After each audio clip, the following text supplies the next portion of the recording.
Hello সবাই, কেমন আছো?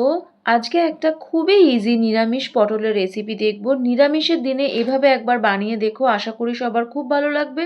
তো চলো দেরি না করে লেটস কুক। প্রথমেই নিয়েছি পটলগুলোকে আমি ধুয়ে এভাবে কেটে নিয়েছি। নিয়েছি আলু, নিয়েছি তেজপাতা, 5 ফোড়ন, 1 চামচ নুন, হলুদ আর গরম মশলা গুঁড়ো। আর নিয়েছি একটা টমেটো আর আদা কাঁচা লঙ্কা বাটা। কড়াইতে নিয়েছি তেল, তেলটা ভালো করে গরম হলে পটলগুলোকে ভালো করে ভেজে নেব। এখন পটলগুলোকে ভালো করে ভেজে তুলে নিয়েছি। এবার ওই তেলের মধ্যে দিয়ে দেব 5 ফোড়ন।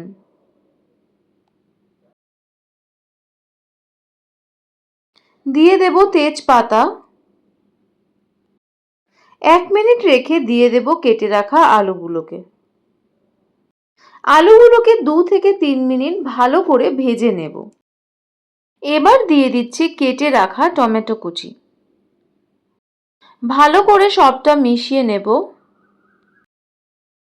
এবার দিয়ে দিচ্ছি পরিমাণ মতন নুন।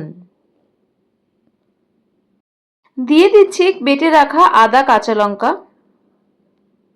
খুব ভালো করে সবটা মিশিয়ে নেব। এবার 2 থেকে 4 মিনিট ভালো করে তেলে নাড়াচাড়া করে দিয়ে দেব ভেজে রাখা পটলগুলোকে। ভালো করে আলু আর পটলটাকে মশলার সাথে মিশিয়ে নেব।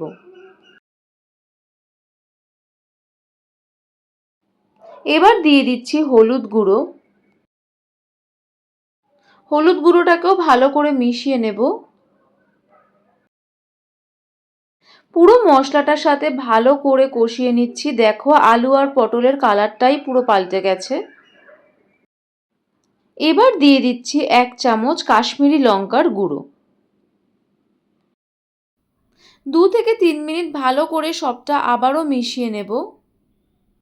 এবার দিয়ে দিচ্ছি পরিমাণ মতন জল। জলটা ভালো করে মিশিয়ে নিয়ে 5 থেকে 6 মিনিটের জন্য কড়াইটাকে ঢেকে দেব। দেখো ঝোলটা ভালো করে ফুটে আলুগুলো সেদ্ধ হয়ে গেলে দিয়ে দেব 1 চামচ ঘি।